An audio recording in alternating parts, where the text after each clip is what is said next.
Assalamualaikum. I am Mohammad Ishtaq Ahmed, lecturer, Department of Tripoli, Green University of Bangladesh.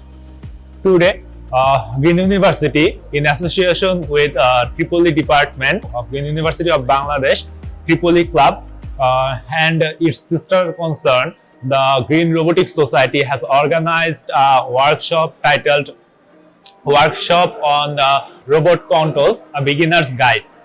The day-long workshop has included 10 teams who have participated from both Tripoli and CSE department. They have learned to build a line-following robot with the hardware setup and the coding also. Now, at this point, we will arrange a mini competition. In this competition, we will judge the winner with two rubrics. One is the completion of the track and the time limit.